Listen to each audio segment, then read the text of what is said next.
नमस्कार। आज हम समय में थोड़ा पीछे चलेंगे और अथर्ववेद के पन्नों से कुछ ऐसे औषधीय रहस्यों को उजागर करेंगे जिनका महत्व आज भी हजारों साल बाद भी उतना ही बना हुआ है। जरा सोचिए, घर में किसी बच्चे को खांसी हो जाए तो सबसे पहले हमारा हाथ कहाँ जाता है? शायद किसी कफ सिरप की शीशी पर। लेकिन क्या हो अगर उस खांसी का अचूक इलाज 3000 साल पुराने एक ग्रंथ के श्लोक में छिपा हो? आज का ये विश्लेषण इसी प्राचीन ज्ञान और हमारे आज के जीवन के बीच की दूरी को पाटने की एक कोशिश है। देखिए, अथर्ववेद को सिर्फ एक धार्मिक ग्रंथ समझना शायद पूरी बात नहीं होगी।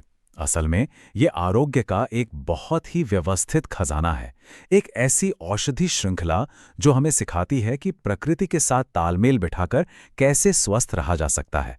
तो चलिए आज इस श्रृंखला की कुछ सबसे अहम कड़ियों को करीब से देखते हैं। आज की हमारी ये यात्रा 3 हिस्सों में बटी है। पहले हिस्से में हम भोजन की नींव को समझेंगे कि कैसे हमारा खाना ही पहली दवा है। फिर हम कुछ शक्तिशाली प्रोटीन और जड़ी बूटियों की बात करेंगे और सबसे आखिर में बच्चों के लिए एक बहुत ही खास हिमालयी उपाय के बारे में जानेंगे। तो शुरू करते हैं पहले खंड से। यहाँ हम ये देखने वाले हैं कि कैसे जौ और चावल जैसे रोजमर्रा के अनाज अथर्ववेद की नज़र में सिर्फ पेट भरने की चीज नहीं थे, बल्कि वो रोगों को शांत करने वाली पहली और सबसे जरूरी औषधि थे। सबसे पहले बात करते हैं यव यानी कि जौ की। अथर्ववेद के कांड 3 सूक्त 17 श्लोक 8 में साफ साफ कहा गया है, यवागुं पायेद रोगे सर्वे रोगः प्रशाम्यति। मतलब बीमारी की हालत में अगर जौ का दलिया या उसकी लपसी पिलाई जाए तो सभी रोग शांत हो जाते हैं। इसे सर्व रोग प्रशामक तक कहा गया है, यानी सभी रोगों का शमन करने वाला। और कमाल की बात यह है कि इसका इस्तेमाल कितना सटीक था। अगर मूत्रपथ में संक्रमण यानी यूटीआई है तो जौ का पानी, मधुमेह है तो जौ की रोटी, और गर्मी को शांत करना है तो सत्तू। और आज का विज्ञान क्या कहता है वो भी इस पर मोहर लगाता है। जौ में बीटा ग्लूकन नाम का एक फाइबर होता है जो कोलेस्ट्रॉल को कम करने के लिए सिद्ध हो चुका है। अच्छा, अब जौ के बाद उस अनाज की बात करते हैं जिसे अथर्ववेद बीमार व्यक्ति के लिए सबसे बेहतरीन भोजन मानता है, और वो है व्रीहि यानी चावल। कांड 3 सूक्त 17 श्लोक 9 कहता है कि चावल रोगियों के लिए परम हितकारी है, सर्वोच्च भोजन है। और इसका सबसे बड़ा औषधीय प्रयोग है चावल का मांड। दस्त या डायरिया जैसी स्थिति में जब शरीर में पानी की कमी हो जाती है तो ये एक प्राकृतिक ओआरएस की तरह काम करता है। इसे बनाना भी कितना आसान है, और ये सचमुच जीवन बचाने वाला हो सकता है। तो यहाँ जो बात गौर करने वाली है वो ये है कि ये सिर्फ 2 अलग अलग अनाज नहीं हैं, ये एक गहरी चिकित्सा पद्धति की सोच को दिखाते हैं। जौ जो स्वभाव से रूखा और मूत्रवर्धक है वो यूटीआई और मधुमेह के लिए अच्छा है, और चावल जो चिकना और बांधने वाला है वो दस्त और कमजोरी में काम आता है। मतलब एक ही ग्रंथ में 2 एकदम विपरीत समस्याओं के लिए कितने सटीक समाधान दिए गए हैं। चलिए अब दूसरे खंड की तरफ बढ़ते हैं और देखते हैं कि औषधि श्रृंखला कैसे और गहरी होती है। यहाँ हम एक बहुत शक्तिशाली दाल और एक ऐसे पवित्र पौधे के बारे में जानेंगे जिसका इस्तेमाल बहुत ही नियंत्रित तरीके से होता था। ये भोजन से एक कदम आगे शरीर पर और भी गहरा असर डालते हैं। ये बात कितनी दिलचस्प है ना कि हम सबके पसंदीदा इडली और डोसा जिस दाल से बनते हैं उसे अथर्ववेद में वात दोष को मिटाने वाले अनाजों का राजा कहा गया है। जी हाँ, हम बात कर रहे हैं माश यानी उड़द दाल की। कांड 9 सूक्त 7 श्लोक 18 साफ कहता है कि ये वात रोगों के लिए सर्वश्रेष्ठ है। इसका इस्तेमाल खास तौर पर जोड़ों के दर्द, मांसपेशियों की कमजोरी और नर्वस सिस्टम से जुड़ी परेशानियों के लिए होता है। और ये देखिए कि कैसे एक साधारण भोजन ही औषधि बन जाता है।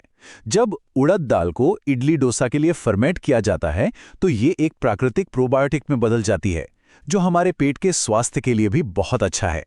अब हम एक ऐसी जड़ी बूटी पर आते हैं जो संवेदनशील तो है लेकिन बहुत महत्वपूर्ण है। नाम है शणपुष्पी, जिसे आज हम हेम्प या भांग के नाम से जानते हैं। अथर्ववेद के कांड 11 सूक्त 6 श्लोक 15 में इसे 5 राजकीय औषधियों में गिना गया है जो सोम का अनुसरण करती हैं। इससे इसका पवित्र और औषधीय महत्व स्थापित होता है। लेकिन यहाँ एक बहुत जरूरी फर्क समझना होगा। वैदिक ग्रंथों में जिस क्षण की बात हुई है वो औषधीय हेम्प है, जिसमें नशा करने वाला तत्व यानी THC न के बराबर होता है और फायदेमंद CBD ज्यादा होता है। इसका इस्तेमाल पौष्टिक बीजों, तेल और रेशों के लिए होता था। इसका उस रूप से कोई लेना देना नहीं है जिसका इस्तेमाल नशे के लिए किया जाता है। दोनों में जमीन आसमान का अंतर है। और अब हम पहुंचते हैं अपने अंतिम खंड में। ये खंड विशेष रूप से बच्चों की देखभाल पर केंद्रित है। हम एक ऐसी हिमालयी जड़ी बूटी के बारे में जानेंगे जो बच्चों की एक बहुत ही आम परेशानी का अचूक समाधान देती है।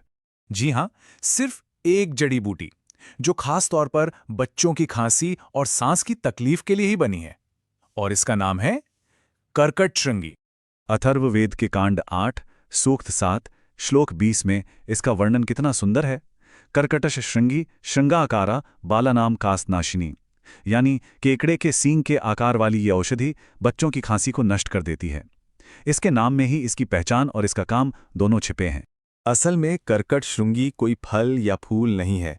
ये हिमालय में पिस्ता परिवार के एक पेड़ पर कीड़ों द्वारा बनाए गए सींग के आकार के गॉल्स होते हैं, और जब इन गॉल्स का पाउडर शहद के साथ मिलाया जाता है तो ये बच्चों की हर तरह की खांसी के लिए एक बहुत ही असरदार और सुरक्षित दवा बन जाती है। तो जब हम इन सभी औषधियों को एक साथ रखकर देखते हैं तो क्या पता चलता है कि ये सिर्फ कुछ घरेलू नुस्खों की लिस्ट नहीं है। ये एक पूरी सोची समझी चिकित्सा प्रणाली है जिसमें बुनियादी स्वास्थ्य के लिए भोजन है, खास ताकत के लिए प्रोटीन है, गंभीर स्थितियों के लिए नियंत्रित जड़ी बूटियां हैं, और सबसे बढ़कर बच्चों के लिए विशेष देखभाल का भी प्रावधान है। तो संक्षेप में ये हैं हमारी 5 शक्तिशाली औषधियां। जौ जो मूत्रवर्धक है, चावल जो बांधने वाला है, उड़द दाल जो ताकत देती है, शण पुष्पी जो शांत करती है, और कर्कट श्रृंगी जो कफ को बाहर निकालती है। ऐसा लगता है मानो प्रकृति की अपनी एक फार्मेसी है जहां हर दवा का एक खास काम तय है। सोचिए, आजकल की भागदौड़ भरी जिंदगी में तनाव, हाई ब्लड प्रेशर, नींद ना आना, ये सब कितना आम हो गया है ना? और हम इनके लिए नए नए उपाय खोजते रहते हैं। पर क्या हो अगर इन सब का हल हजारों साल पहले ही लिख दिया गया हो?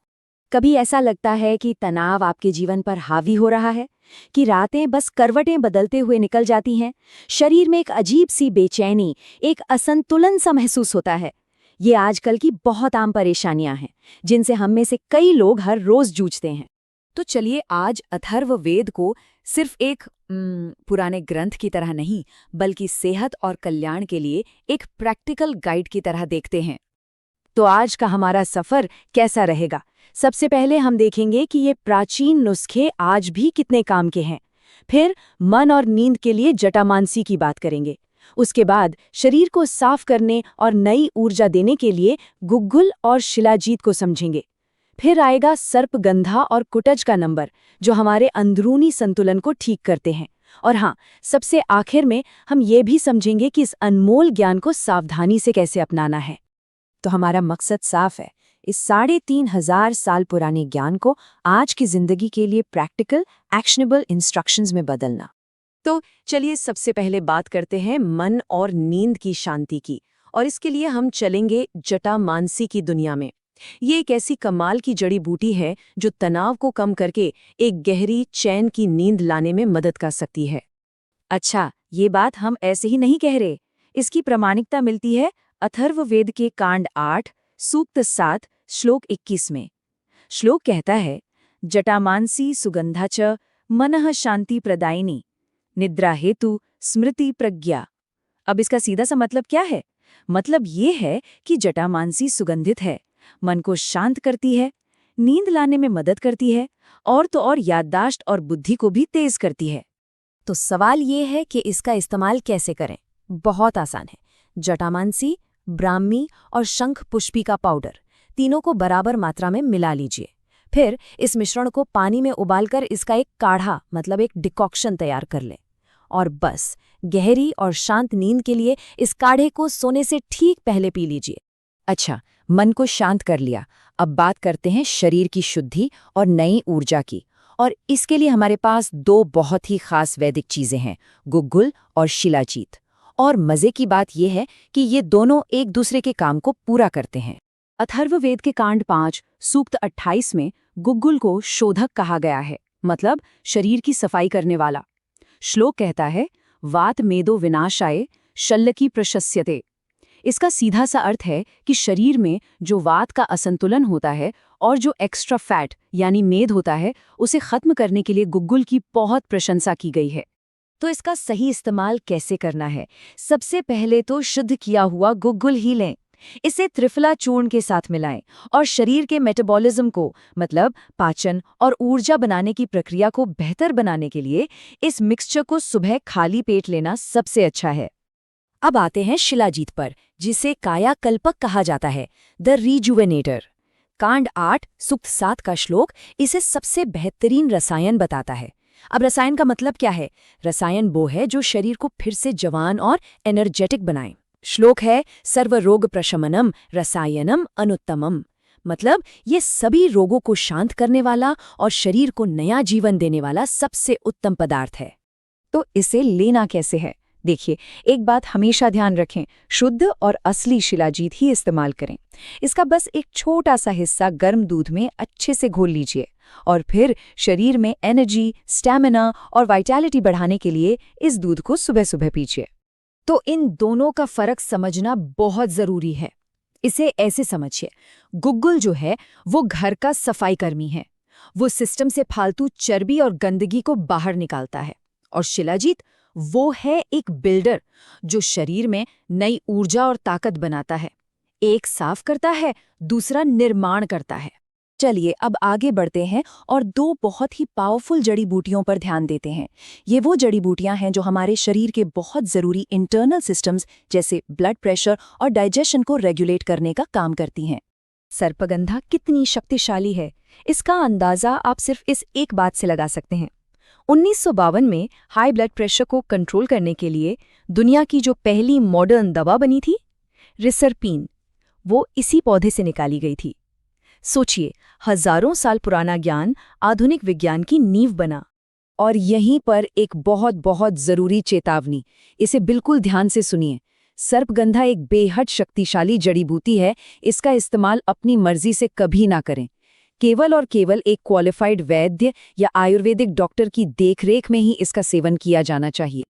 अथर्ववेद के कांड 4 सूक्त 17 में इसके बारे में साफ साफ लिखा है, उच्च रक्तचाप घीनी च निद्रा प्रदायिनी शुभा, मतलब ये हाई ब्लड प्रेशर को खत्म करती है और अच्छी नींद भी देती है। तो इसकी सेवन का तरीका क्या है? जैसा मैंने कहा, सबसे पहले किसी एक्सपर्ट से सलाह लें। फिर उनके मार्गदर्शन में सर्पगंधा की जड़ का पाउडर लें। वो जितनी मात्रा बताएं उसे शहद के साथ मिलाएं और हाई ब्लड प्रेशर को मैनेज करने के लिए सिर्फ उनके बताए निर्देशों के अनुसार ही इसका सेवन करें। दोबारा कह रही हूं, सिर्फ एक्सपर्ट की सलाह पर। और अब पाचन से जुड़ी परेशानियों के लिए अथर्ववेद का समाधान, कुटज। कांड 7 सूक्त 79 में कहा गया है कि ये पौधा, जिसके सफ़ेद सुंदर फूल होते हैं, वो अतिसार यानी दस्त और गृहिणी, जिसे आज की भाषा में हम IBS या इरिटेबल बाउल सिंड्रोम कहते हैं, उसका नाश करने वाला है। अब इसके इस्तेमाल के दो अलग अलग तरीके हैं, ध्यान से सुनिए। अगर एक्यूट डायरिया है, मतलब दस्त की एकदम से समस्या हुई है, तो कुटज की छाल का काढ़ा बनाकर पिएं। लेकिन अगर समस्या पुरानी है, जैसे IBS, तो कुटज की छाल का पाउडर छाछ यानी मट्ठे में मिलाकर लेना फायदेमंद होता है।